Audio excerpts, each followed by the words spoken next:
I love tacos. I love tacos. It's always some. Why are you always killing my 30 seconds of silence here?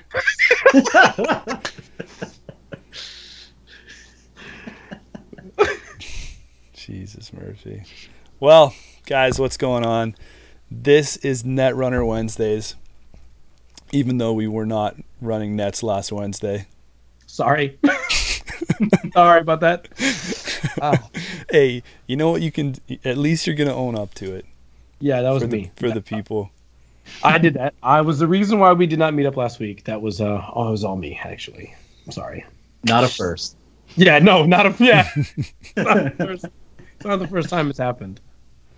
That's for sure. Well, thanks for your apology, Hollis. Appreciate it. I'm not going to go into anything else about apology-wise. Who's this up in the corner? What's up? How's it going, guys? I'm Alec Nelson. I'm Atlanta, Georgia Netrunner player. You might have seen me on old Peach Hack. Shout out to Ben. With a little buddy of mine, Hollis. We rep it pretty hard. We're an award-winning live Netrunner commentary duo. So you might have seen us there. And you know, I've been around the block. I'm a Netrunner enthusiast. So reunited and it feels so good. Oh yeah. That's Hollis. You're supposed to say the sultry tones there. There's no sultry anything right now. I count on Hollis as my hype man. Oh my God, what is happening in our Netrunner moments? But anyway, I'm happy to be here, guys. I'm happy to talk some Netrunner. And what's awesome? We should have got you to do the man. This is gonna kill me now. But that dude from Troy McClure? You should have did the Troy McClure intro. Hi, I'm Alec Nelson. You might remember me from such Peach Hack videos or from such YouTube videos as Peach Hack, Atlanta Regionals, Peach Hack. Yeah, dang. Gotta rip so hard. You had the opportunity there, the little Troy McClure. Well, according to Corey, I haven't seen any movie or don't know any references, so guess I wouldn't have gotten that one. All Simpsons. Wow. All the time. Only before season 12 Simpsons, though. Wow. Boom. Nailed it. So, welcome, Alec. Great to have you a part of the team here for this core set revamp Haas-Bioroid discussion. That is the topic that's laid out. But breaking news, Hollis, you got some stuff that you want to take off the top, right? Take off the top. Yeah. Oh. Huh. Is it me? Is it on me? Yeah. Yeah. So initially when we were, planning things out, because, little do you guys know, we plan things out well in advance. I just lied to all of you. We were discussing what we were going to talk about tonight. Of course, we are going to talk about the HB faction as we approach, C2R. So core 2, rotation, everything. And the new most wanted list, all that stuff. And so that is still on the docket. That's going to be the main discussion. Do not think that is not going to be the main discussion tonight. But of course, recent things that have happened in Netrunner, we felt like it was worth talking about. And like discussing it, at least even if only briefly, just because we feel like being members of being content creators in the community, it's something that we need to also talk about and bring attention to. Some people only get their news from Real Talk, Hollis Echo. I'm sure that's not the case, but okay, I'll take it. So let's do a quick recap here. Some of you might unfortunately be catching up and be just now getting in, but so let's just quickly recap. Over the past few days, what's occurred effectively is that we've discovered that a group of how it's been described is, of course, as a group of prominent players had a series of code, probably using Python, I guess, I don't know, to be able to scrub. Before you continue, are you stating facts? Or should we have to say like allegedly at the end of all this? I don't know. I think it is fact. I don't think there's any at this point. They've those responsible have come out and said they did it, right? So it's, as far as we're aware, it's a fact. But apparently they wrote a code. They wrote, a group of players effectively wrote a series of code that scrubs Netrunner DBs what people considered private deck lists that should not be viewable to everyone, based on their understanding of how Netrunner DB works. And they were able to basically acquire the deck lists of very notable, prominent players in the community, other prominent players in the community, and have that information or those deck lists at their disposal. And they could use this information theoretically to glean knowledge in deck building or where the meta is kind of flowing to give them a competitive advantage. Of course, when this information broke out, there was a series of outrage where people were very upset. People felt like their privacy or parts that were very much violated. And of course, it created, like a lot of things where, it created this issue of trust in the community where people, and it was a bit divisive to an extent, where people felt like, how could someone do this? This is unfair. There's an unfair advantage here. And of course, there was a little bit of back and forth between groups of people over the severity of this, what it implies, if it's cheating, sportsmanlike conduct, and where in any of those ranges it sits and all of that. So if you weren't aware that occurred, now you know. Granted, I think everyone already knew that about this if you're in Netrunner, if you pay attention. I've learned a valuable lesson tonight as well, that nobody was scrubbing for my Harmony MedTech builds or my Adam builds. Sorry, Jameson. Nobody wants Harmony MedTech. Nobody. But that's the quick. I guess that's my not so quick recap of what's PE. of what's happened. So then we move forward to now. What's the result? Like what's since that's come out? What's happened? How are people feeling? What's the consensus? What are our thoughts about the entire process, or just briefly about it? What do we think can be done, and what do we have to say to the community and stuff like that? And more specifically, maybe even what we have to say specifically to those that are affected by this and those who are responsible for this. Like, what are our thoughts about all that stuff? I don't want to start, so I'm gonna let one of you go ahead. You keep going. You got your real thought. You if you really want to, go ahead and go, guys. You want to jump in? I think you got to keep rolling. You start. I don't know. You got to finish. I'm honestly terrified to do this. Okay. All right. So here's the thing. All right. So part of this is going to this is the realest talk that I have. So part of this is going to be some of this. I'm going to go ahead and just tell you right now. It's not going to be necessarily popular opinion, but I'm going to give you what I think.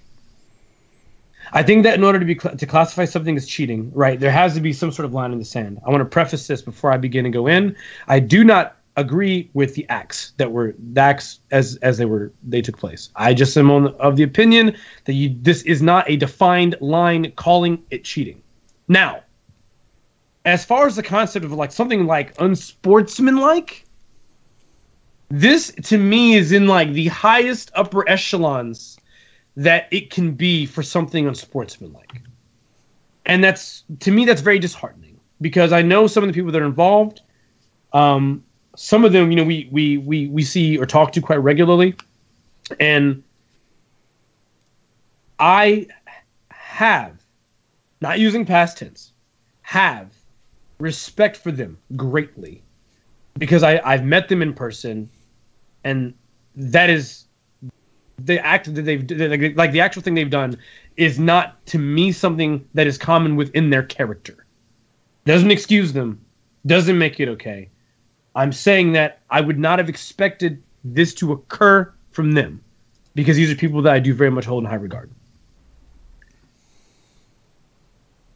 Where we are now, the difficulty comes with how this affects the rest of the community and the people that we are talking to now, the people that tune in week after week, whether it's us, whether it's Dan Spinoza, whether it's The Winning Agenda or Terminal 7, Breaking News, any number of a million other podcasts and other content creators that Bayokin, like all of you guys that stream and provide content on a daily basis, fans of the game is who I'm talking to. This sucks, because it means that a group of people very much desired a competitive advantage in the game. And if I may say so, it's because they love the game. They love the competitive aspect. Why else would you do something like this? You love the game and you want to be great. This is your opportunity to make your mark and be great by showing we make the best decks. We are the best players. And in that same regard, this is turned on its head because you are great. I think that those that have done this were already fantastic players. This was not something that was necessary.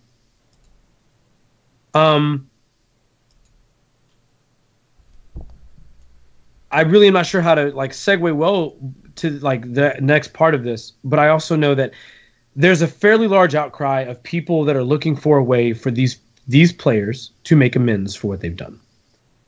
And this again is where I'm going to have an unpopular opinion. I think this is a little too complex to determine what should be done. And as much as I know there's a way I personally would like it to be handled, I know that I do not get to individually to tell them what they can or should do.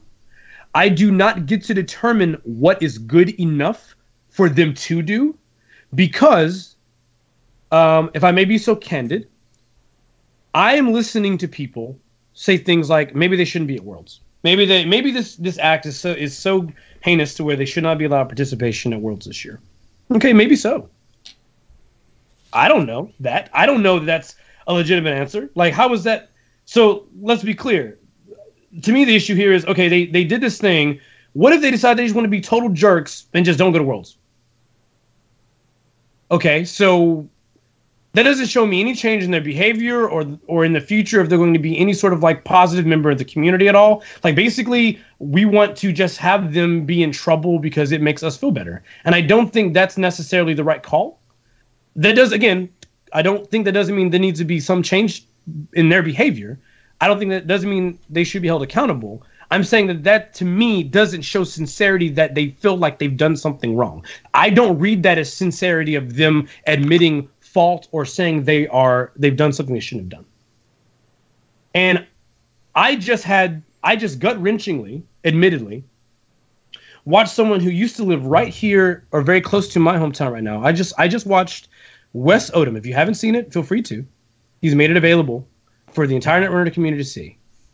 I just watched a video where someone that I respect named Wes Odom emotionally apologized to the community.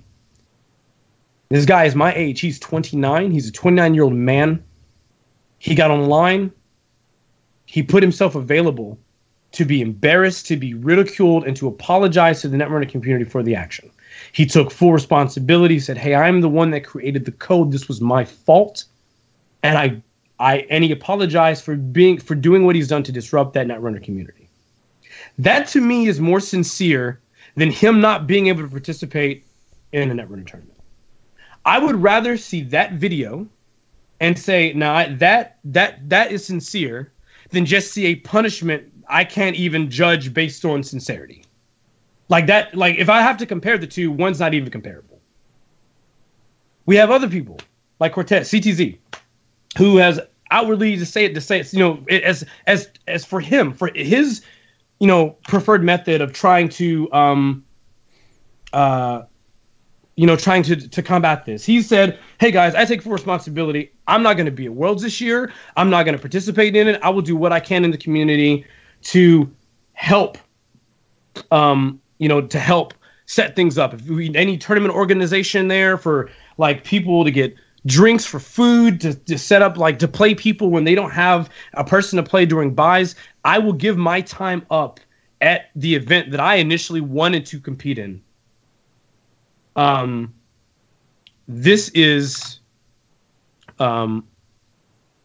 his means to sort of apologize, to make amends for this. And I think if I can't have that emotional situation I described, I now get this sort of the preferred response I'm seeing a lot of people post about. And so basically what I have is I know I'm talking too much right now, but basically I end up in the zone where I've got two different parts of me where I'm like, this emotional response to me means a lot. But also the actions of which someone states they're going to make does mean something as well. It shows, even if I don't find it as sincere as the actual apology that I've viewed, not only has this other person apologized, but they've made it very, very clear. Hey, I will do what I can so that in the community's eyes, this is the price that they think I should pay as it is appropriate. And again, that's not what I agree with. I don't agree that any of us get to decide what they should do. I don't think that's right. But this person's willing to say, I will pay the price as massively suggested by the community to resolve it and for us to move past this, because I do believe I did something wrong. And he's not the only one. Other people have also apologized for this as well. So all of this is to say, I'm hoping that in the future, this is something that we can easily or more smoothly move past.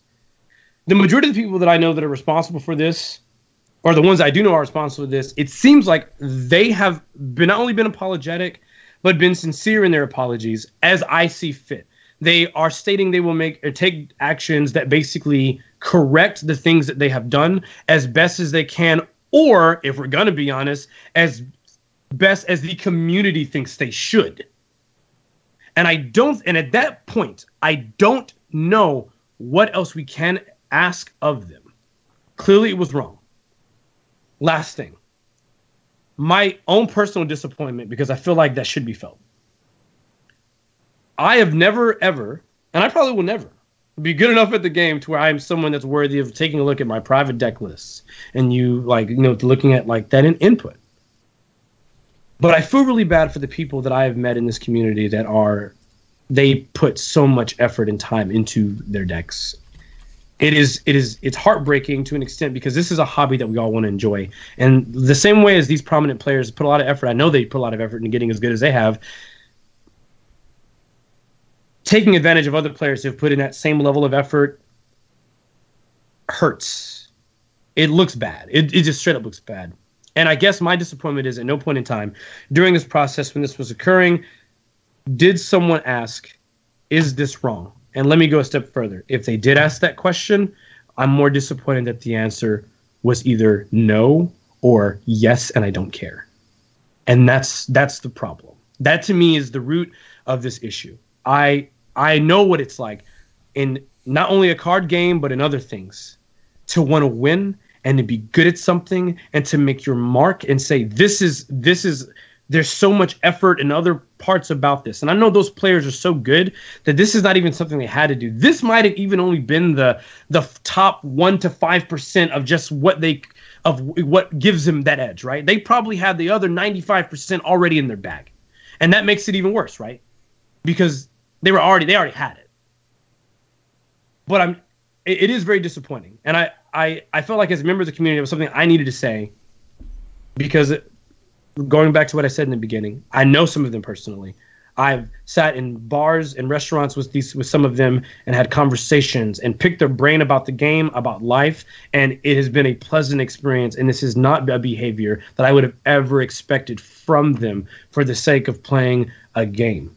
And I understand when you're passionate about it, you do things that you shouldn't. It's really strange, because when you talk about it in that sense, it makes me think, and I don't know how many people.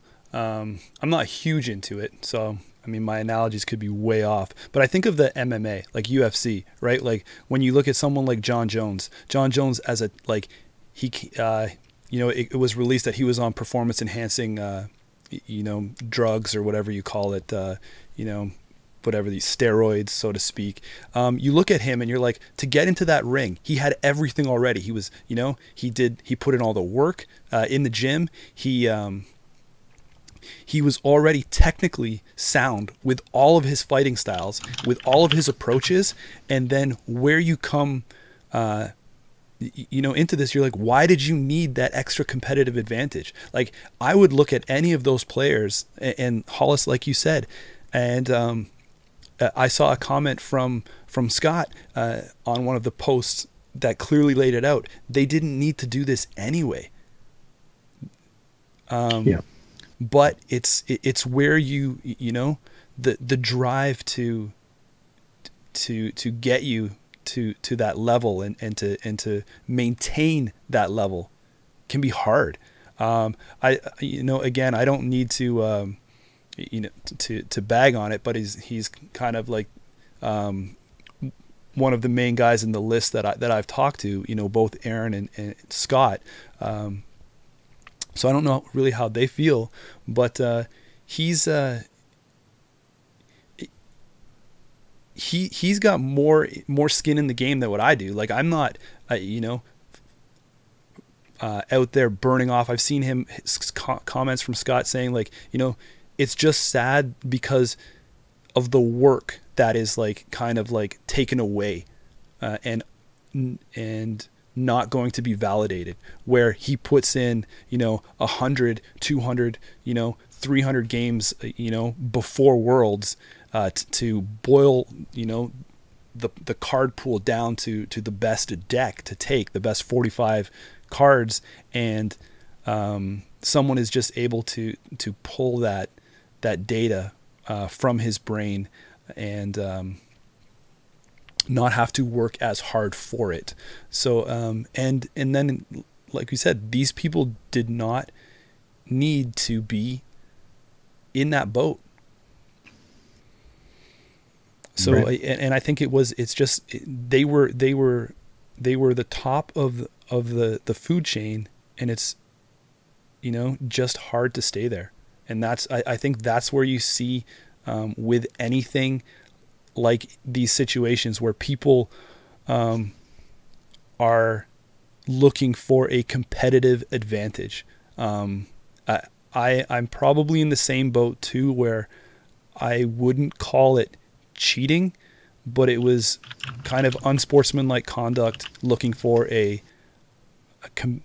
advantage that shouldn't have been given, right? Yeah. Like the Sammy Sosa McGuire era in baseball, for all you people that follow America's pastime, right? Like, before that, like you can't tell me when you had the needle sticking out your butt that you're like, yeah, this is probably a good thing, but you're Lance Armstrong. Lance Armstrong wins his Tour de France, and it was the breaking point to maintain that, to stay at the top, that caused him, right? So I can see where these people look for competitive advantage, the competitive advantages to stay up there. Hollis, did you have anything else to wrap up, or should I just finish my thoughts? Please finish your thoughts. I'm also interested in Alec, if he wants to jump in. Yeah. So yeah, we don't want to spend too much time. I really don't have very much to say, but I really think that negative thing happens, and there is going to be, like, I'm not on this list. I'm not like one of these people that is the best player in Netrunner and been marked as a source from the scrapes. So, excuse me. I don't really know how it feels to have that, or what these people are feeling. So I don't want to, put words in people's mouth or speak for people that are on this list. So that being said, I can't tell you the answer. I think the hole has been dug, and no matter what any one of these people do to try and fill that hole in, it's never going to be good enough for someone out there. Like, just throwing a number out there, just say they're talking with 10 people.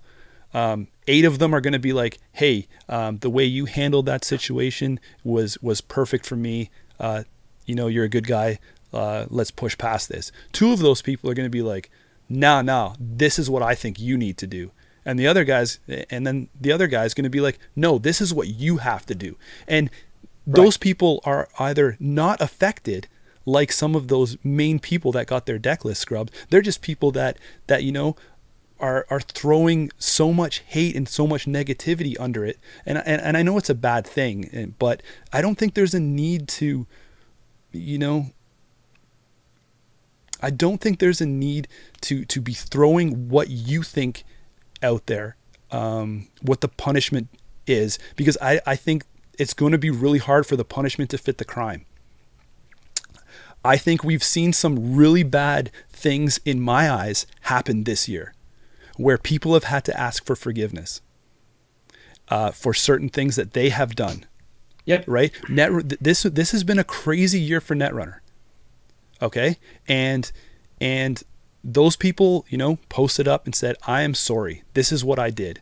And I think sometimes of what, like, those actions are a lot, you know, in the grand scheme of life, were a lot more evil than what this was. And we accepted their apologies and they moved on. But now these people here that do this, they're not allowed to go out and play the game. We're telling them, no, like these people might have plane tickets, spent money, travel arrangements to go. And we're going to say, you know what? Throw all that cash away and burn it, because if you can't get your refunds or if you can't get anything, we don't want you there as a community. And I don't think the game needs to be in a better state for us to be telling people that you can't play our game. Everybody complained and said, look at the numbers for Gen Con. Numbers are down, Netrunners down. And now we're going to tell people, no, don't come out to tournaments. I've seen, you know, maybe they should be suspended for a cycle, or people are putting time limits on things. And I don't think we should be the judge, jury, and executioner of that. So I think, you know, you look at this and you look at what other things, I think people are coming out and they're saying that they are legitimately sorry. All of these apologies I've seen are no bullshit ones. They are people coming out and saying that truly they're in a bad state right now. Like, these people are probably not going to sleep tonight. Because of everything that's happened. I know they brought it on themselves and stuff like that. And like I said, I'm not here to cast judgment, but I don't know what the answer is going to be, but I just know that it's never going to be good enough. And I think that as a community, we just need to say, you know, I just think we need to accept. I don't want to say accept that this happened and just ignore it and move past it. But I think we need to let these people have a chance to make amends before we, you know, cut their heads off and exile them from the island. I really don't know what else more to say. I just think that I think that you know, you look at some of this stuff here that is being said in the chat, and some of the people that were affected, and that had their deck list taken, they're not the ones crying out saying ban these people from the game or ban these people from Worlds. They're saying, yeah, come, and you know what, I'm gonna beat you. We're like, let's settle this on the table. You know, touch mats and start, right? Because, you know, maybe that's where it should be handled.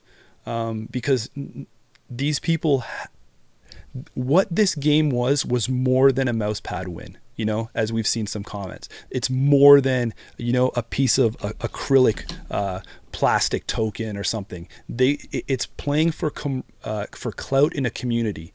And no matter what they do right now, they're not going to be able to get that clout. Any one of these people can go and win Worlds, but it's not going to feel the same now as it would have. Yes, correct. And I know that there's a lot of people too. I just want to say as a wrap up that people are going to say you're only apologizing because you got caught.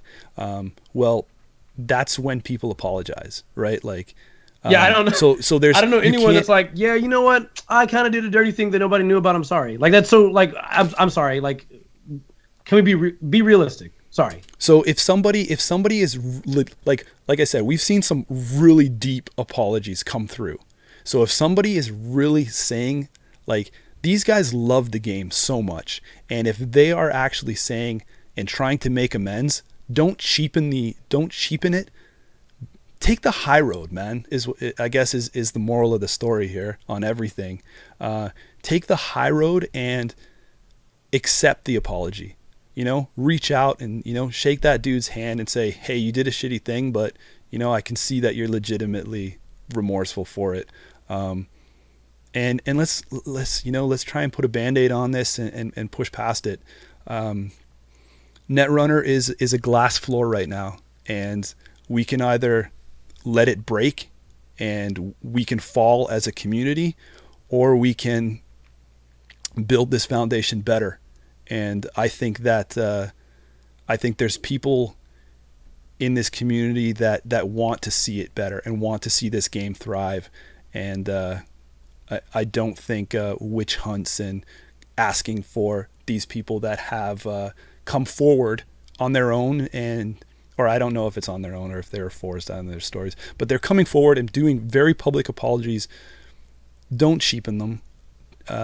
Don't count everybody on the West Coast as soon as, if this full list, we don't know how deep the rabbit hole goes. Don't think that everybody out there is bad.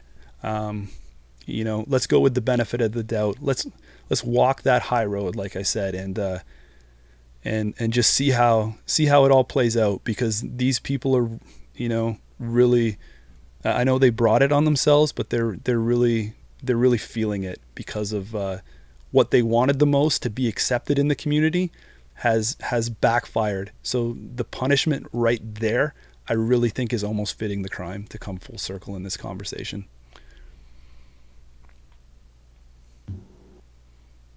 Well Alec? said. Yeah. Well, I think you guys, you put a nice perspective on it. Really, I think solid and mature take on the situation. And I don't have much to add to that. I do think that, as you've sort of alluded to, that reconciliation and the community coming to terms with this is a process. It's not a single action or a single post. It's over time them building those connections of trust with them and us and the community members and the people that they play with. That'll take time, and not everyone is going to be satisfied immediately or maybe even ever. But this is now part of our conversation as a community about how we want to play this game and handle ourselves, and it should be treated as a period of healing and coming together and trying to understand. Because, like it or not, we're in a period of instability in the game, right? We just got back this hope for the future of the game, that things are going to be good and things are going to be great in the future, and that positivity should be leveraged towards something good, even in face of unfortunate circumstances and actions like these. So I'm hopeful that we will move forward with this, taking the things we've learned and the realizations that we had.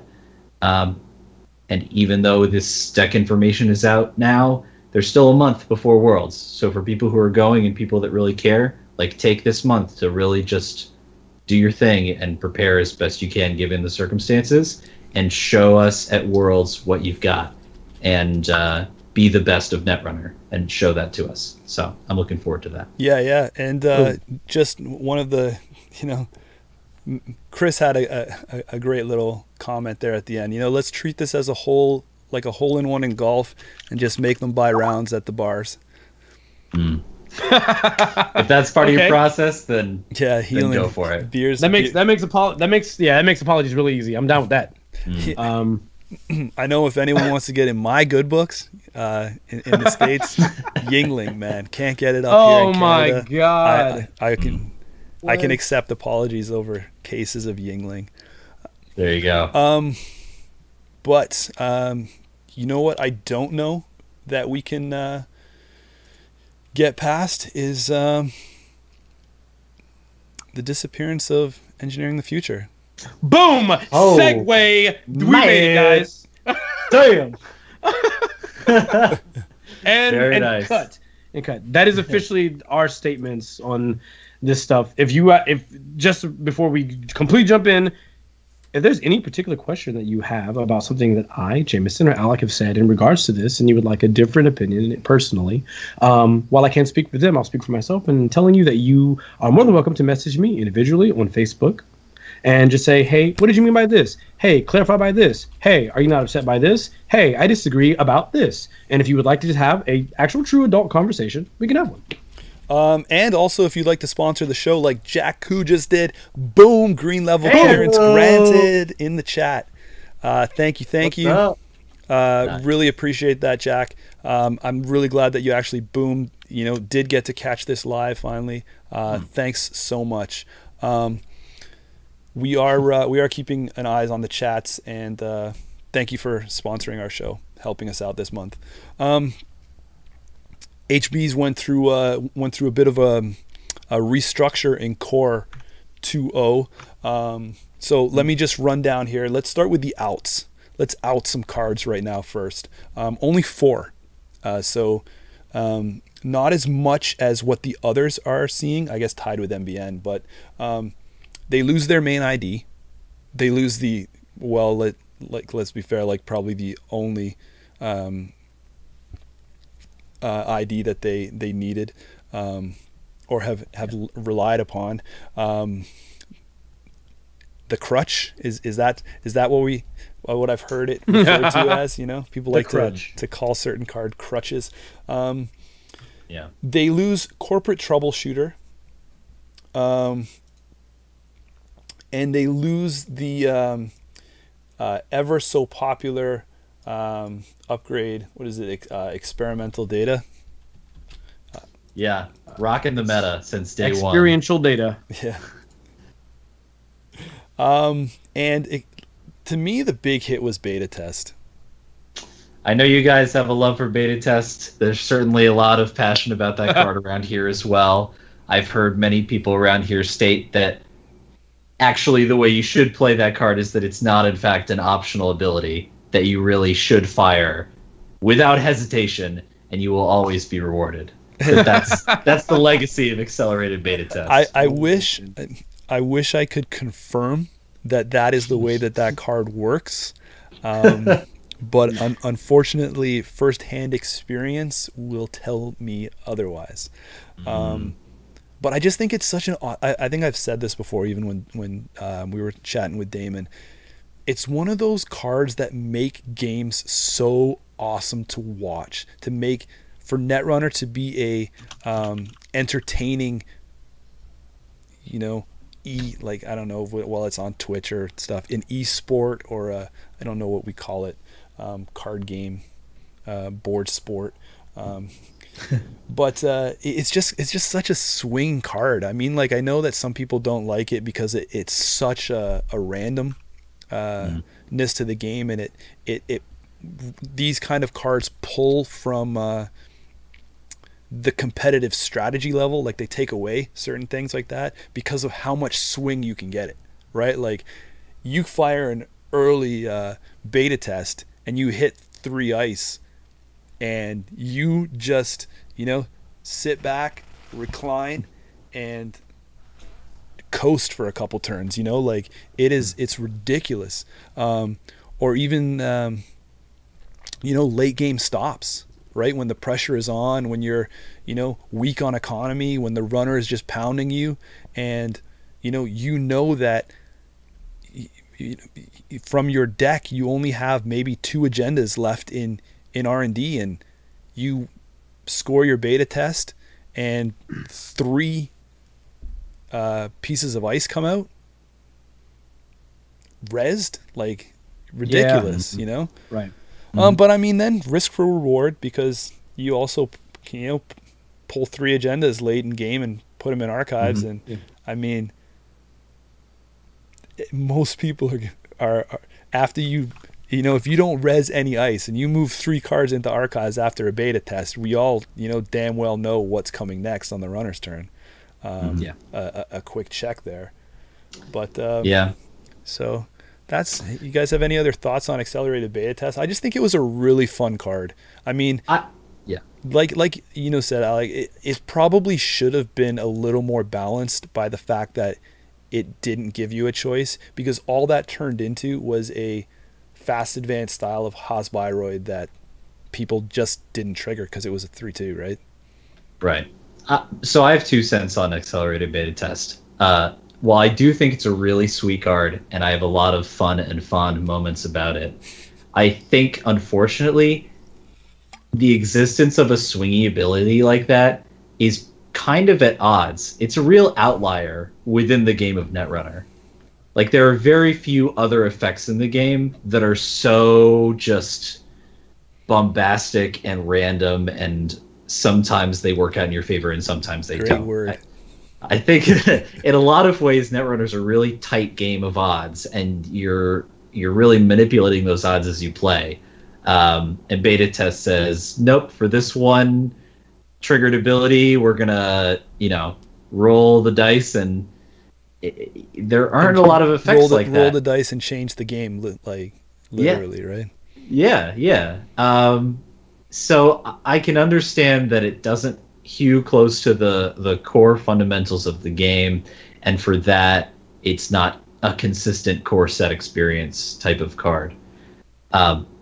My second point is, I think with the rotation of Jackson, Howard, which I'm sure we'll be talking about in this rotation context for a very long time, but I think unfortunately accelerated beta test is kind of a casualty of Jackson rotating, in that it's one fewer prominent solution to playing around the randomness of accelerated beta tests. Where now without Jackson, if you still had beta tests in the game, as a corporation, that gets more risky, and then your delta of randomness in games gets larger and larger because there's fewer options to mitigate it. I love the card. I don't know if it's appropriate or as earning of a spot in the game as something like Project Vitruvius in this new area of Netrunner. But I'm sad to see it go.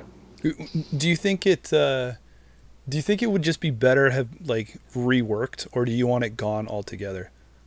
Like if it was a different card, like if it was weighted differently, say if it was, sure, say if it was one of these, we see the push to more 4-2s now. Like if it was a 4-2, would you have been like, okay, because then maybe not a lot of people would have been playing it and as a staple in a deck, right? So it's not like people would be putting the 4-2 in for the ability at that point, rather than just because it's a 3-2 and I can, biotic out this agenda easily. Yep. I think you make a great point. I think that's a big reason as to why it wasn't necessarily too powerful, but the ability was not as central to the card as it could have been. And I definitely think that there's space in the game to have that effect. I just don't know if it belongs on a 3-2 like that, and not in a core set where every other faction is only getting one 3-2. You kind of have to choose. And I think Vitruvius makes more sense. To piggyback off that just a little bit, another kind of thing that is sort of like the casualty of war is that FFG's, they had said before, they're trying to have overall less 3-2s in the game so that they bring back more interaction for the most part in most matchups, I think. So, I think that if you look across the board, obvious exception being Wayland, they found a way in each of those factions to shave off a 3-2 that was beneficial that each faction had to slow them down so that fast advance could exist, but it's a bit more complex. It's a bit harder. And so I'm fine with keeping true to that, that desired change. I'm actually fine with them removing ABT for all the reasons you guys have stated, because there's some synergies that are kind of lacking, and ultimately means it can result in a negative play experience because there's not a real way to balance it. But you would think that a card that would be powerful like that would be like that, hot or cold, right? Like the text, you gotta fire it. You want to get a 3-2? you gotta fire it, baby. You just gotta let it go and let Jesus take the will, as they say. Like you just gotta see what happens. So I'm okay. Like I know that this is that? No, it's a song, right? It's by Carrie Underwood. Yeah. It's a but I think it's Carrie Underwood. But like it's basically just a phrase that just means, like you're gonna let whatever happens, just let it go. And I feel like if FFG wanted to reduce the overall number of 3-2s, I think this is understandable. Faux show. All right, you got any comments on the rest of them there? Corporate troubleshooter, or don't talk about the ID. Like say the corporate troubleshooter and I think the old ED there. So for experiential data, the truth is the card's just not very good. I mean, it's what +1 to strength of all the ice. No, is it all Bioroids or all ice? All ice in the server?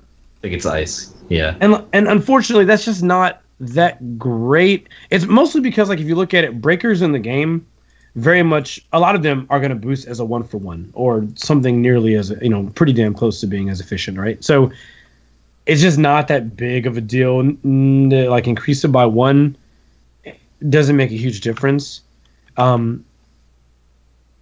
I mean, when you look at your deck slots, also you'd probably more rather have a protection card like Ash, which I think we'll talk about later. But you'd rather have a card in that same deck slot as an upgrade. You'd rather have a card like Ash in there, or like a baddie, or if you can put it in to help protect your server, as opposed to something that actually the bump strength that way. And then when it came down to Corporate Troubleshooter for me, while I do like that card, I don't think the efficiency is there. In the core set, when we only had core and the corp could melange a million times, yeah, a card like Corporate Troubleshooter seemed amazing, but not. I don't think it's so great. I could be wrong though, because when we consider rotation, maybe it's fine. I don't think it was overused. I don't have a problem. I wouldn't have a problem if Corporate Troubleshooter stayed. Yeah. Okay with it. Right, but I think both cards have been outclassed for a long time, and I think those slots in the core set are better used for other more interesting cards. If I'm okay with Corporate Troubleshooter getting checked out because Ash came in, so there's one of those protection upgrades. It was early stages in the game when it was Corporate Troubleshooter Ash in a server, and you're just like, gotta be effing kidding me. That was shitty. The data leaving the game, I can see that because it just doesn't link too well with the ID that's in there. Stronger Together, you're probably already giving your +1 to Bioroids. Why do you want to use something that you're going to +1 it again? That was just too many pluses for the same thing. So no problems. Engineering the Future, gone. Thoughts there? Yeah, I mean, it's huge for the game. It's huge for so many decks that have answered the age-old question of, wouldn't this just be better in ETF? And now you can no longer ask that question. You have to make a decision, and I think that's really exciting. It really encourages players to look at the other HB identities and say, what makes these identities special and powerful? And let's actually adapt these very standard ETF HB decks that have been doing well for a long time. Let's adapt these decks to lean into these IDs a little bit more. And I think that's really exciting. I think we're going to see more diversity in the faction and trying new kind of corners of the card pool that haven't otherwise necessarily been explored because of the existence of ETF. Now, in a perfect world and on paper, that all seems well and wonderful, but does this just push the rest of the HB people into CI?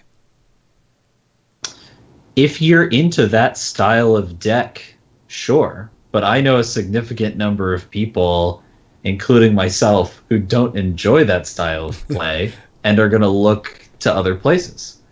And if too many people end up congregating in the CI pool, then that's a meta to tech against, to say what cards are really good against this ID, and then it starts to get hit. So I don't know. I do agree there's a difference between an idealized card pool and an actual metagame. But I think metagames have ways of self-regulating. Hollis, any HB IDs that you feel, so not CI, that are going to gravitate and bubble to the top? Which one of these is the cream, Hollis? See, that's a problem. Like, or do you think it's just basically going to depend on the cards that are coming? Man, I do think it's gonna. To an extent, I think it's gonna. To an extent, I do think it's gonna depend on the cards that are coming. But like, I just don't. Off the top of my head, I don't see many HBIDs that are even really that strong. Like, for example, like Stronger Together exists, but I kind of feel like, to some small extent, in a weird way, like Sadir Laboratories is sort of the fix for Stronger Together. Like, does that make sense?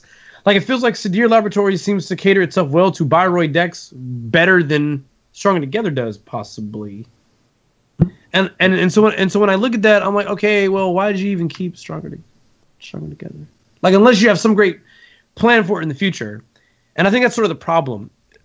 Players often will often gravitate towards an ability that is like universally good in a wide range of deck archetypes versus something very specific. And if it is something very specific, that deck has to be awesome. Example, the Ayla Bookworm deck, right? Or Bookmark deck. Like that ability has to very, very well contribute to the overall deck strategy. Otherwise, you might as well take a vanilla ability, right? That you can just build whatever you want around it.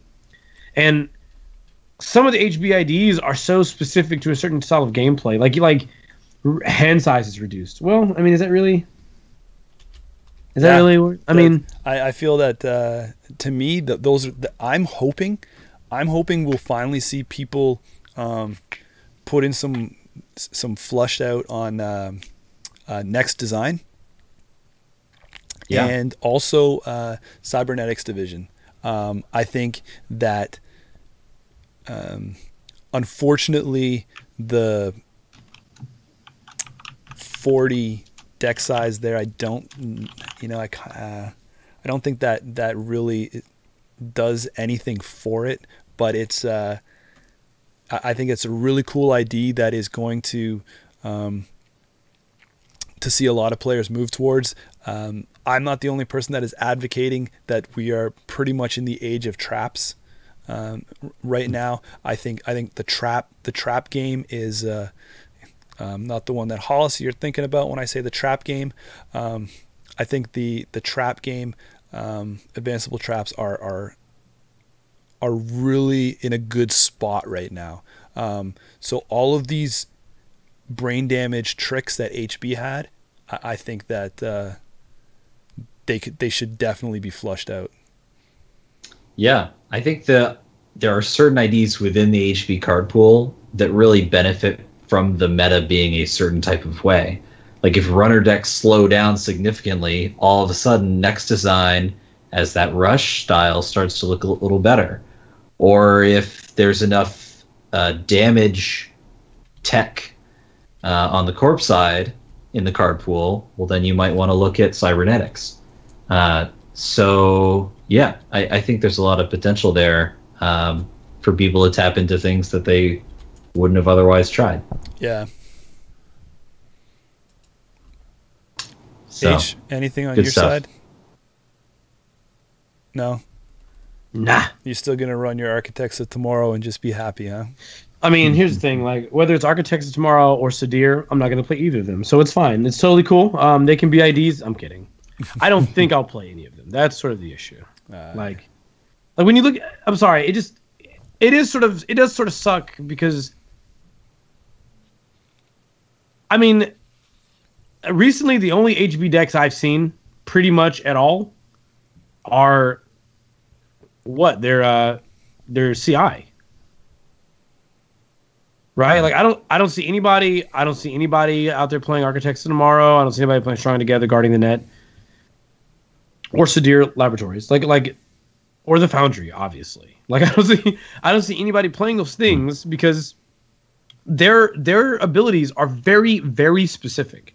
Now that's fine, but I think if that's the case, the options available probably need to be also good if we're gonna play an ID that's specific.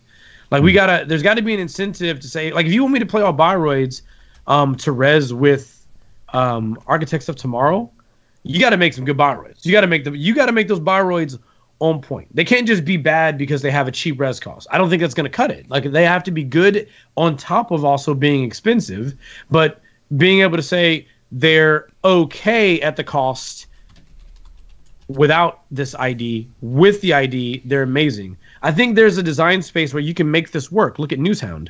Newshound is amazing, but it's best when you leverage the advantage given by having a current in play. Like, this for a lot of people is the tipping point on what makes Newshound very, very good. And I don't know. I feel like what are you talking about? I feel like Bioroids kind of have to be on that same level. There is a balance there that has to be made where I understand you can't have it too strong, but they need to be good enough on their own, or at least okay on their own, and then be great when they're with the ID to justify it. Yeah, and I think that's the problem. I think it's balancing that scale, right? It is where they're having it. Once you have something like Stronger Together out there, you kind of put yourself in that sandbox now, and you can't design a card and be like, man, look at this card on its own. It's crazy cool. Oh shit. If someone plays this in Stronger Together, this is just, ridiculous. So well said. Alec, what do you want to do? Do you want to go into what is the same, or what has changed now? I think it might make sense to get into the new stuff. And then briefly touch on the same near the end, but the new stuff is exciting. So, rocking the list here. Stronger Together, obviously we've said is the new one. We have 2 agendas that got pulled in, both projects, if that tickles your fancy. Ares and Vitruvius. Hudson was pulled in. Green level clearance was pulled in, which makes sense. Ash and Strongbox. Nice. Overall, I think it's a very interesting. I think it's very interesting that those cards got saved. Hudson, give or take, that could have gone, but I guess they probably wanted to throw a non-dominating Bioroid into the mix here. But everything else I don't have really an issue with.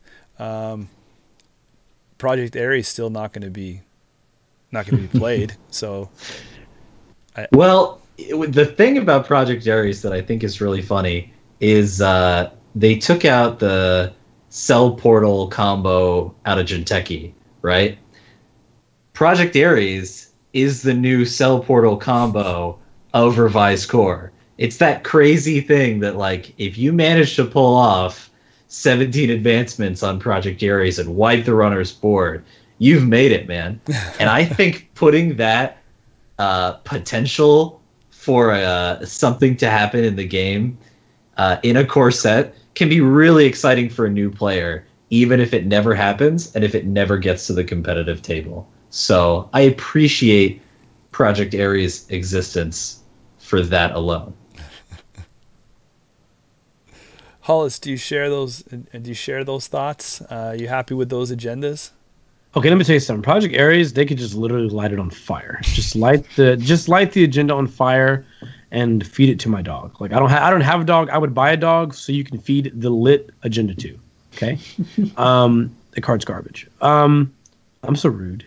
I mean, in general, Project Ares just wasn't as strong. Vitruvius, I'm gonna miss, right? I love Vitruvius, or not gonna miss, but I love that it's in. Like, I would miss it if they took it away. Like, I think Vitruvius is one of my favorite agendas ever. Ever. Like, I just like the way that card works. Like, get something real quick out of discard pile, played right now. Like, it's just neat that way. Should they have kept? There was a comment in the chat. Should they have kept the mandatory upgrades? 6-2. Here's the thing. Or was it? is that like a design space thing? But it was so cool in some of those older decks, right? Like you drop the Mushin on a mandatory and then be like, here's their fear. Go. Yeah, but I think their fear is like, because economy is a bit more limited, of course, after rotation. When you try to score a 6-2 like that, number one, it's still hard, obviously. But when you try to score a 6-2, you also run the risk of having this odd issue where, okay, it's much harder for the runner to get to because they don't have the same economy. Not only that, but when that occurred, MCA austerity was not available. And I feel like there's some disgusting cards. There's some disgusting things that happen when you start saying like, hey, Corp gains an extra click. Now they gain an extra click. Now they have this G. It's like HB gains so many clicks through cards.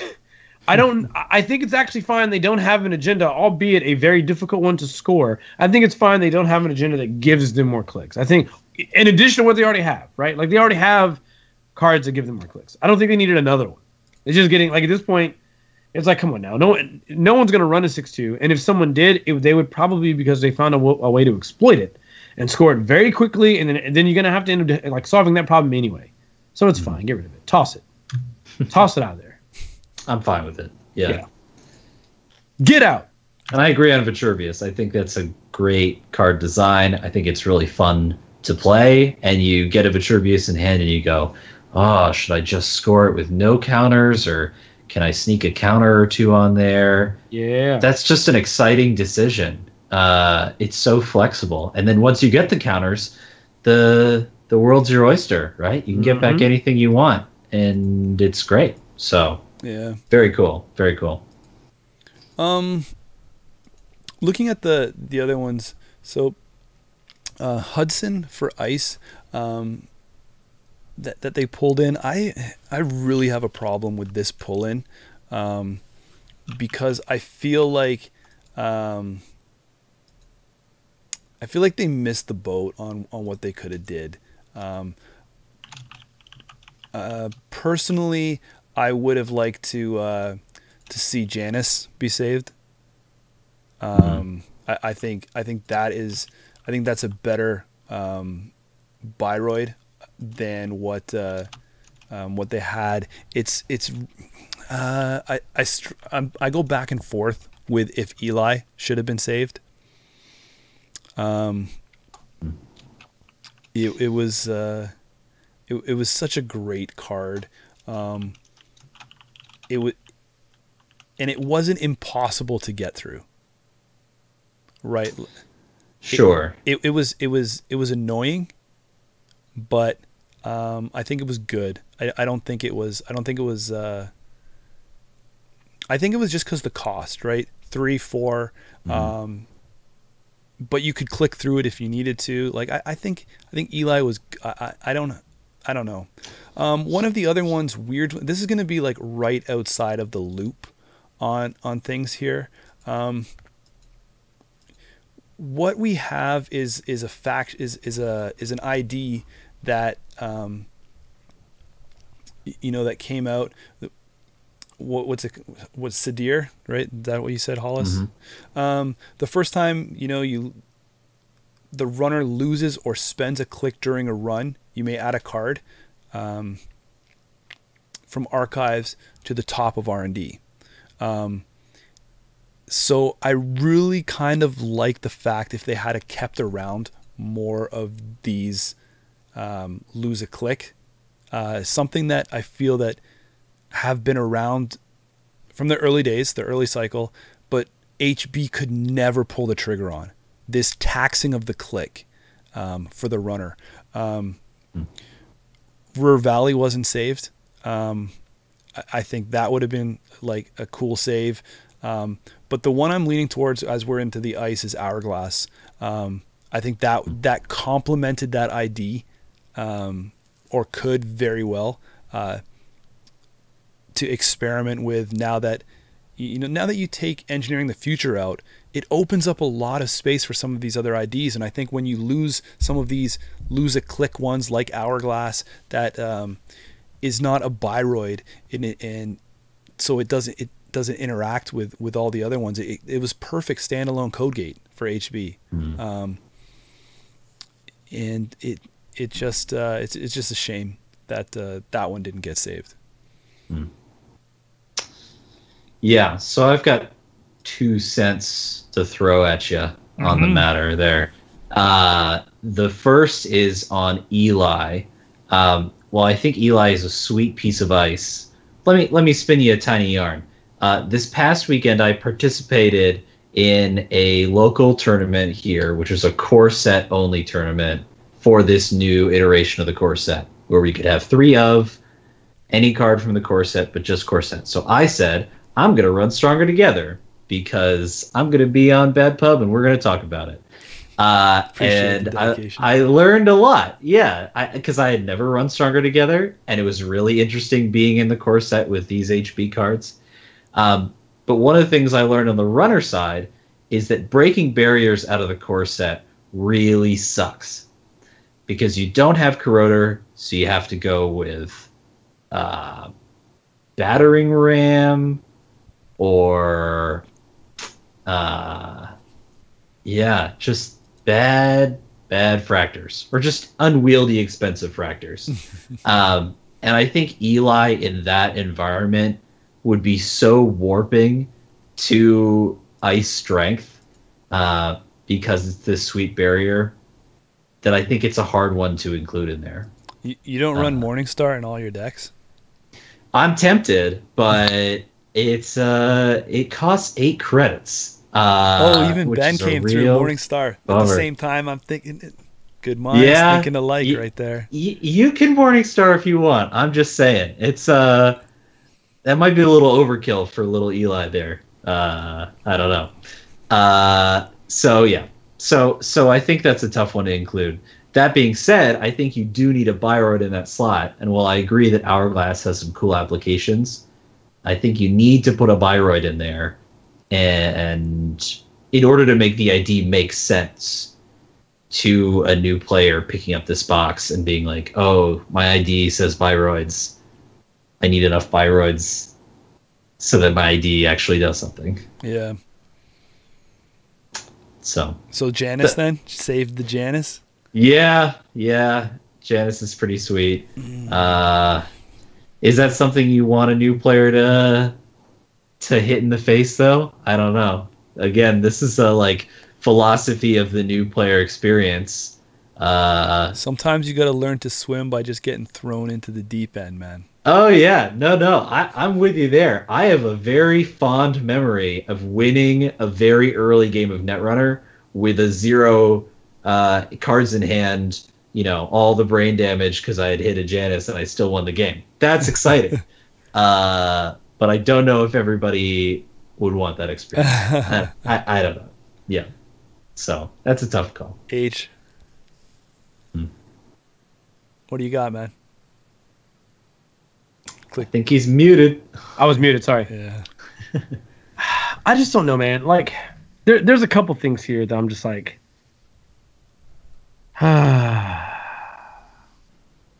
okay, so did you touch on Shimmer from Mirrormorph? No.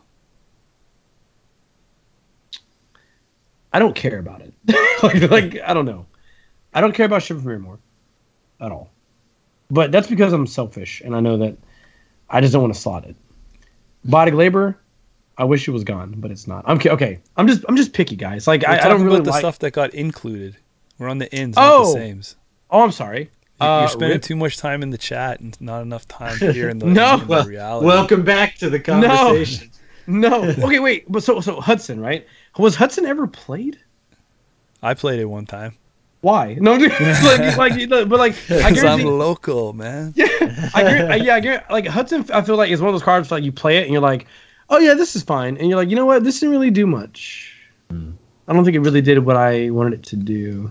Yeah, I'd rather have better eyes. I think it's a card with good aspirations. So I will tell you why. Not that it did anything crazy, but it was a card where you had to try it out when it came out, because when Hudson came out, the card pool wasn't at the size it is now.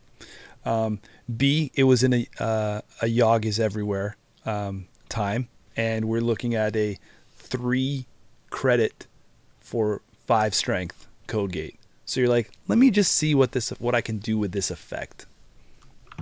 So I did play it. I didn't constantly play it after I initially played it, but I tried it. Yeah. I think the intention is there. I think on paper, you could say, oh, including a piece of ice that a new player could use to learn positioning of ice, or like what's the optimal server to place this depending on the runner matchup, is a nice thought. But in practice, you want it when you don't have it, and when you have it and it doesn't do anything, you wish you didn't have it. No doubt. It's a shame. So, yeah, I will. And Hollis, you can start the other ones. So what do you think of the operations and upgrades then, including green level, ash, strongbox? Oh man, like, well, number one, like ash is amazing. Like I think that with Caprice rotating away, it's good that we have, and the influence on ash is pretty reasonable, right? Like I feel like something had to stick there, right? Like yeah, like we had to have some sort of defensive upgrade available that, you know, we can use to basically force the runner to run through a server twice effectively, right? Even if they, and that's generally the case, right? When we play ash, it's either, are you going to beat the trace now in access, or are you going to just run through the server, trash ash, run back? And without a defensive upgrade, it kind of makes Glacier a little difficult to manage as well. It's good to have this available. Now, granted, I think most Glacier decks are basically out of Jiteki now, or like Wayland, and they're, like, I know some of them are using like Batty as the primary protection card as opposed to a card like Ash. But again, I'd rather have Ash be available as a defensive upgrade. Strongbox, I don't really care about. I hope it was saved for a reason. That's all I have to say. Yes, I agree with that. I feel like some of these cards are so weirdly saved that I'm like, I'm on that same page. It's like, I hope that there is a reason you decided to keep this card, and it's useful at a later time. Right now, I still would not play Strongbox in a deck because I just don't see it being that beneficial at all compared to something like Ash or what have you. And when it comes to green level clearance, I mean, I'm all for reducing the power level of a deck like CI. I mean, green level, you know, gain money, draw some cards. Like that's what the deck. That's what that card does. It's an economic card in HB. I think it's probably fine to have it.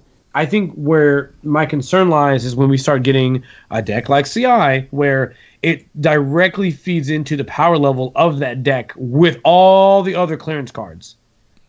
Like it's not unfathomable to me that, let's say CI was burned and we had to choose another ID, it's not ridiculous to think that any of the clearances might fit in a deck slot. Plus, it's one influence, which means it's splashable to any corp deck that wants, some sort of like okay economy and economy and card boost. But as long as CI exists, so yeah, anything that draws and gains money at the same time is pretty negative. I think we touched on mostly those cards. The immediate one I'd like to touch on is not there. Is Eve Campaign and how that's going to hurt your Spark Agency deck, Hollis. One less advertisement. Yeah. Did you shed that tear? I'm going to make a joke about it, but I mean, I think what I mostly shed the tear about is the fact that someone would have seen the deck before I got to share.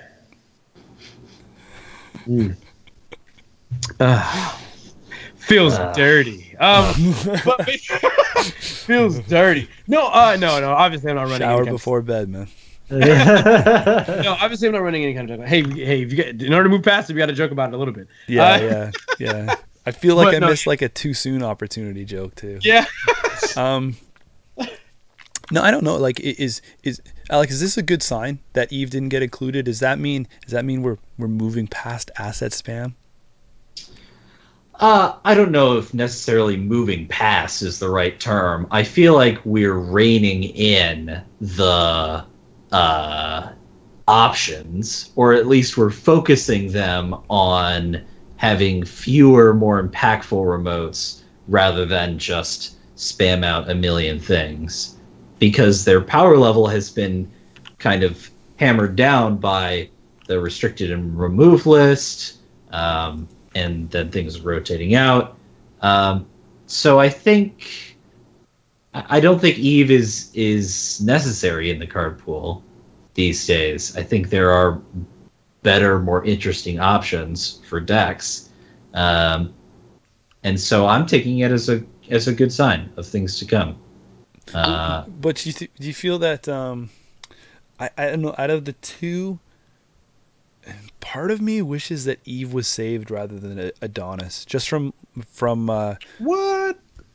just from I feel like it's a better teaching card in a core set than what Adonis is, because of the high trash value and what and how you have to play with that.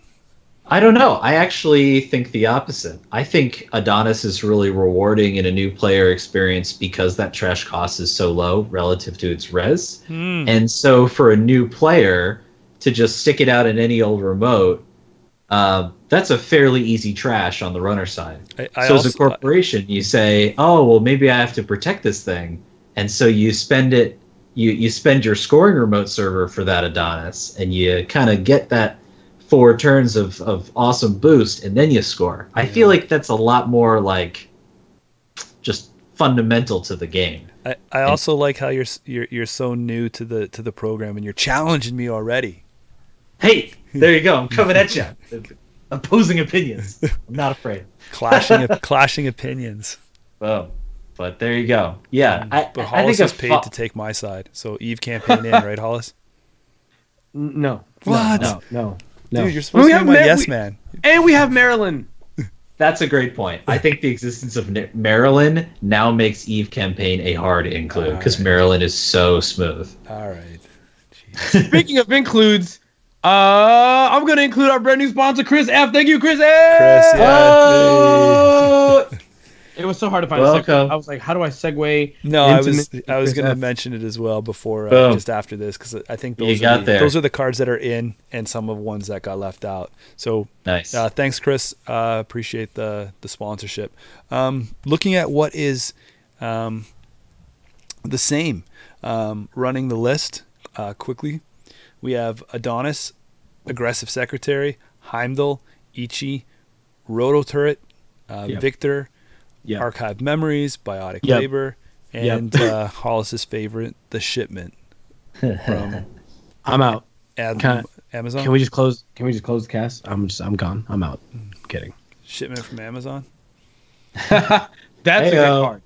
I'll take that card every day. I'll take that card. In 2 days. In 2 days. There you go. For free. I think this is a great list. I think this is so fundamental HB to the HB faction. I think these cards are so iconic and just central to the different strategies of trashing and of programs and brain damage and recursion and fast advance. Like, it's all there. It's all good. And it's stuff that you're going to see in so many HB decks for eternity because they're great. So what I really feel though, so I'm on board. I'm same thing. I don't really have much to add to that there comment. Tried, tested, and true HB. The only thing that I feel like they missed out on is some really awesome theming where they kept like all these 1-0. Like, too bad there wasn't anything we couldn't do that core 2-0 had like 2-0 Bioroids in it. I see. But it's not like we didn't start seeing 2-0 and 3s and 4s till later through the game.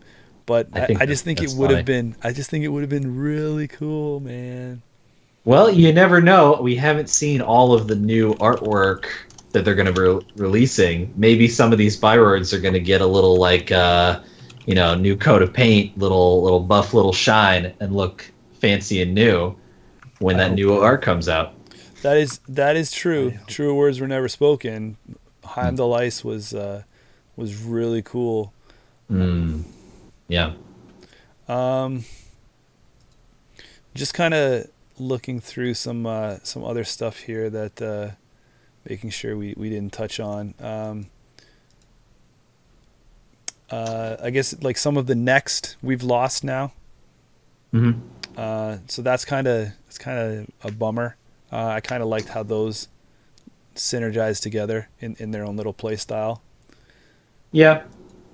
But didn't we get some next related cards in this past cycle? Yeah, but according to Hollis, they're not good. So Sure, but my point is, like, usually if there's a mechanic that is specific to just one cycle, we kind of expect to not really see it again. But the fact that the next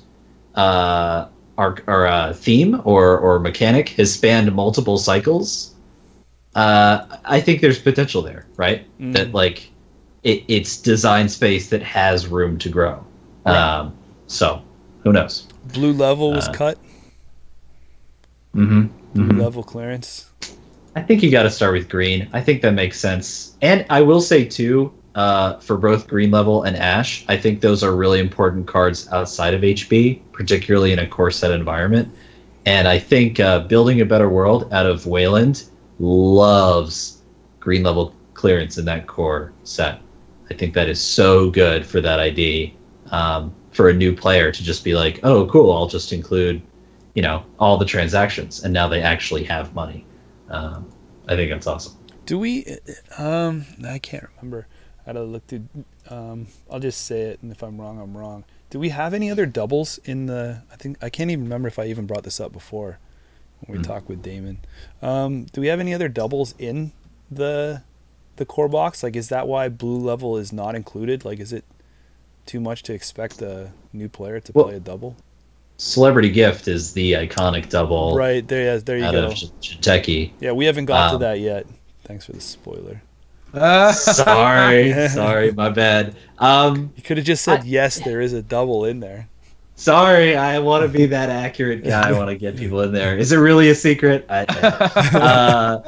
Yeah, I think Blue Level has always been an interesting card to me. I think out of a non-CI deck, it's felt like a weird card because sometimes you fire it and you overdraw, and then you're like, oh, I gotta keep some of these cards or not. It's a bad it's a bad tempo hit at the wrong time. Yeah, it's just not as elegant as Green Level, which is just that nice little cycle of a little money and some card. That's just nice. What about the iconic piece of ice that is Wotan? Oh yeah, right. This is and this is what was picked for the first store championship themes. So I mean, that's where the iconicness is coming from, right? This was that big barrier. You got the big playmat art. You got the. You just have it doing everything, right? Spending two clicks there, paying, trashing programs, taking brain damage, boom, boom, boom. Bioroid synergy. It's an awesome card from a thematic standpoint. I don't know if it's ever reached its peak from a competitive standpoint or a power level, because it can be dealt with kind of on its own. And I can understand from a design perspective wanting to limit the number of large to res ice in a core set environment, right? Like asking a new player to be like, all right, you've got an installed Janus, an installed Heimdall, and an installed Wotan, and you've got 16 credits. What do you do? And they go, oh, I res this, and then they're out of money. I don't know if that's what you want to go for with limited econ like that. But I will mourn the loss of the first God Ice. Hollis, correct me if I am wrong, but I think you have something to say about the cards that are the same. You wanted to talk about shipment and biotic and stuff? Well, my concern with shipment from Mirrormorph is... Because now's the actual time to do it. Now. No. Right now. my concern with Mirrormorph was just because, like, in a deck like CI, where basically you are amassing a large amount of credits and a large amount of options in your hand, and then that kind of explodes into this, like, crazy, absurd combo of either death or winning the game outright, right? Like, basically, you amass all these credits, all these options, and bam, I'm going to explode right now, and, like, I will basically win or lose right here. I win or lose right here, right now, in one turn. And Mirrormorph was a part or a piece of that. Like, Mirrormorph allowed you to install multiple cards, to advance agendas, to get additional clicks, things like that. To me is worrisome, and it felt like after a certain part in the game, well, after the majority of the game, for the majority of the game, if it wasn't to combo, Mirror Morph is not relevant. So like, it feels like because Mirror Morph wasn't really relevant except in the case of like combos, there's a case to be made where, okay, so if combos are a concern, if CI is still in the game, why not remove a component of the combo? Like just get it out, just remove it, take it out. Don't let them install, 3 cards right now in one click. Like just remove it. That's how I felt about it. I don't know. But was it ever the like linchpin of those combo decks? Like, did get E card? Well, it feels like part of the reason why like they were necessary is because that card in particular allowed you to install multiple agendas at once, and so you effectively save clicks. Like a lot of things in HB, right? You save clicks. So this was like this only saves clicks for the purpose of actually playing the agendas themselves. But my other issue is that like again you add this. Granted, I think accelerated diagnostic, right? Like. That's the issue. Is like you come with all these other things that save you clicks. And now it's like, okay, well, the click savings just keep adding up. They're HB is the Walmart of clicks. It's insane. Like they're always rolling back. It's insane. Totally agree. Yeah. There's a sell on clicks every single day in the shop of HB. And like that was my thing. It's like, okay, so they save clicks for advancing. They save clicks for installing things. Like it's just like at some point you reach your critical mass where all of this combo is really, really well together. And you want some of it to work together, but too much of it can be negative. I don't think necessarily even Mirror Morph is the best card to pull out, but just having it in with so many other cards that generate, like, give you clicks, I'm like, come on. Like, I think we might still be at that critical mass. How do we know that? CI's played a lot. It's still played a lot. It's now the new, like, dominant ID. Yeah. Well, something's got to be the dominant ID. True. And whether or not you want that to be a combo deck is personal taste. I do think it is good that there is now a tool in place in the form of the restricted and remove list that if a particular deck or combination of cards becomes too prevalent and too degenerate or unfun to play against or whatever sort of metric is being used, then there's a way to deal with that. So I don't think it's hopeless, and I think it's reasonable to look to certain cards to say what is holding this combo together, and look at how do we deal with those cards, either in counter deck building, in play, or if necessary in restriction or whatever it might be. I think there are legitimate means of addressing that, but I understand your concern. It's like what? It's like we keep all these extra clicks. Like that meme where the kid is holding the oranges and he's like, "How do I hold on to all these oranges?" Replace the oranges with the click symbol, and that's like literally. I feel like HB. Like, how do I hold these clicks? Goofy. How do I hold all these clicks? Like, hold my clicks for a minute. I mean, continuing down the same vein, if we're looking at operations, I think biotic labor, additional click. Here's the thing, though. Here's what's funny. Like, I don't know if biotic labor is that bad. Because it seems pretty fair. That's 4 credits for a click. Yeah, it's costly. Yeah. 4 credits for a click seems pretty fair. I don't have an issue with it. Like we said, I think that's pretty standard HB. I mean, like that's cool. I mean, give them that option, because I mean, now I'm getting into Alec territory where I'm going to spoil some stuff. But like Sansan City Grid, Sansan City Grid was pulled out, right? So I mean, and a lot of the fast advanced stuff that NBN relied upon, right? Breaking news, the AstroScript stuff. Like, I mean, AstroScript is not the Astro that we knew when it came out. So to pull that from the game is we've seen so many iterations of trying to solve the Astro problem that now it's just finally gone. But that's another day, my friends. But so I think having biotic labor in there as a fast advance card, I think it's needed because so much of the other stuff got gone. Yeah. I think it is legitimately fine game design to have predictable, powerful elements in the game. like in a core set environment, if Wayland has 11 credits and plus however much you have, and they've been drawing a bunch, like you as a runner have to respect that they might have See Scorch in hand.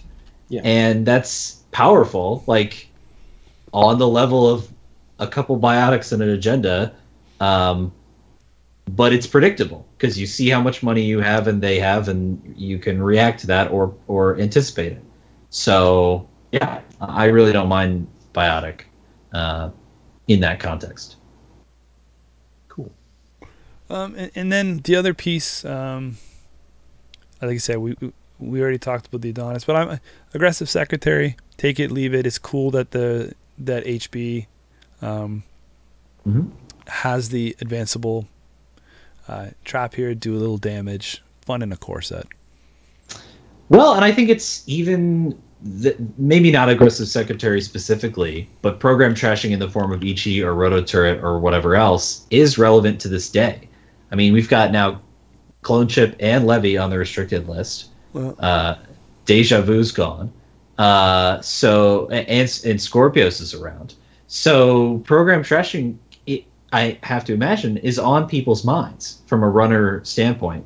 Can you risk getting your main breaker trashed or your magnum opus or whatever else? So yeah, I really appreciate that those effects are in the game. Any other closing thoughts? Any closing thoughts there? Say on HB in general.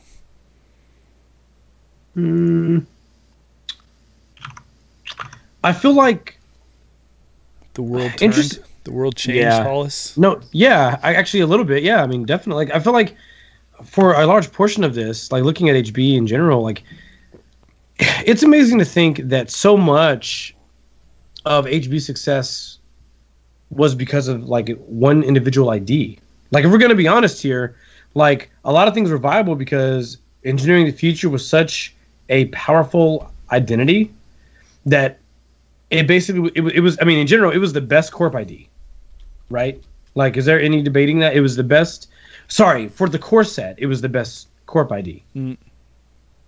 Like, I mean, I mean, Wayland is balanced, and as a result, it was horrible. Like, gain the same credit, but only for specific kinds of cards. Like, could you imagine if instead, like, anything in HB said, like, every time you install a Bioroid, gain a credit? Now you can stack your deck with Bioroids, but, like, you're limited to Bioroids, which have a very specific weakness that people can exploit. So it's like, okay, well, that's the route you're going to go. You're going to have a lot of money, but, like, people can game you. They know what the plan is. They know how to get around you. And I don't know, like, it just feels like HB got kind of neutered. But it was a necessity. Yeah. Because they've been so strong for so long, and Engineering the Future was clearly one of the best IDs in the game. It's probably like, I don't know what change is the most impactful change, but I mean, removing Engineering the Future is definitely a big ripple across the Netrunner pool. Right. Big. Yeah, I really like that all of this rotation, core set, mix up, all that. One of the really cool side effects, at least for me, is it's pushing people out of their comfort zones. And removing Engineering the Future now encourages players to take a look at those decks that they had been running out of that ID and say, okay, can I do a similar thing in a different ID? How do I adapt and change? Maybe drop some cards here, add some cards here. That's cool. That's encouraging people to go back to the fundamentals of deck building in a way that maybe they hadn't had to do in a while. Yeah. So I appreciate them mixing things up. I don't think HB, at least in the core set context, is the king. But I think they've got solid, iconic cards, and that the faction has an exciting future. So awesome. Solid. You're so positive, Alec. You're so hey, man, positive. I love Netrunner. It's a great game. I'm really is. excited to talk about it. And yeah, HP's a solid faction. there you have it, guys. There's the HB breakdown and a little bit extra thrown into a pretty little episode, if I don't say so myself. Very nice. So I have nothing else to add. Thank you very much to our 2 new sponsors. Thank you very much to our old sponsors for still hanging out, pumping in chat. Thanks to everybody in chat that was, loving life today and decided to hang out with us for this last 1 hour, 34 minutes, and 51 seconds. Heyo. Really appreciate it, guys. Awesome. Nice. Alec, anything from you? First off the block. Hey, thank you guys for having me. Really great to talk about this stuff. I think I'm really hopeful for the future, like I said, and it's really great time to be a player of Netrunner. So let's keep at it. Hollis, final words. I know you love them. Earlier tonight, I did I was doing some commentary for A&R Top Deck, and I gave a shout out then, and I want to give that shout out again. The big shout out I want to give out is basically to the Netrunner community. If I'm gonna be totally candid, totally straightforward. Oh, go ahead. No, jump in. No, I just thought you were gonna. I thought it was me, but. Okay. I mean, sure, Jameson. I mean, you're included. Guys, I guess what I wanted to say is we survived the Mumbad cycle. Okay, we survived it. We survived an uncountable number. Well, I mean, it's definitely countable, but a countable number of bad most wanted lists where we thought the game was going to be better, and we were like, not what we wanted. We survived all that, and I want to say to the more recent things that are happening in the game and with the community, we're gonna get past this shit. We're gonna move past it, and I think that with the changes coming up, it's like Alex said, this is a really exciting time to be a player in this game. I mean, the game in general is just changing on such a massive scale, and then on top of that, no one really people have an idea of what's really strong. People think this horizontal stuff may be real strong right now, but as things change, as more cards come out, the game is going to continue to change and evolve like we were used to before the Mumbad cycle. We were like, oh, is this the new thing? I guess I got to adjust to the new thing. And it was exciting. It was kind of fun. It was just a flavor of the month concept. That was still cool because you to adapt were still changing your deck a little bit. So yeah, I hope everyone, continues to stay positive. You still practice with the decks that you want to play. And people just respect each other and continue to get better. Netrunner is a really great game. I hope it doesn't go away. I hope players just adapt. That's pretty much it. So thank everybody. Thank our subscribers. But it's thank back, so right, much. Hollis? You're still enjoying it.